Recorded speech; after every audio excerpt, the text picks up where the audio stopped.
வணக்கம். இந்த மாதிரி எங்களுக்கு ஒரு பற்றாக்குறையானதுலாம் நாங்கள் உங்களை கேட்குறோங்கய்யா. ஐயாவோட பேர் தங்கராஜ். இவருக்கு 77 வயசு ஆகுது. ஐயாவுக்கு சின்ன வயசுலேயே தொழுநோயால் பாதிக்கப்பட்டதால் இவரோட 2 காலுமே இல்லை. அதே மாதிரி இவருக்கு 2 கைகளும் கிடையாது. இப்போ இவருக்கு வயதாகிறது காரணமாக கண் பார்வை சுத்தமாக குறைஞ்சிக்கிட்டே வருது. அதே மாதிரி கேட்கும் திறனையும் ஐயா இழந்துக்கிட்டே வராரு.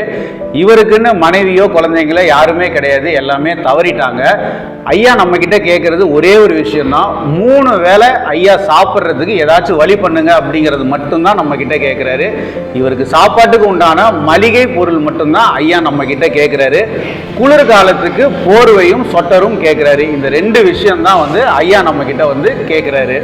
ஐயா மாதிரியே இங்கே கிட்டத்தட்ட 35லேருந்து 40 பேர் தொழுநோயால் பாதிக்கப்பட்டவங்க இருக்காங்க. ஒவ்வொருத்தருக்கும் ஒவ்வொரு ப்ராப்ளத்தில் இருக்காங்க. இவங்க எல்லாரும் நம்ம கிட்ட கேட்குற ஒரே விஷயம் என்னன்னா, மளிகை பொருள், 3 வேளை சாப்பிட்றதுக்கு தேவையான மளிகை பொருள். இது மட்டும்தான் இவங்க நம்ம கிட்ட கேட்குற ஒரே ஒரு கோரிக்கை.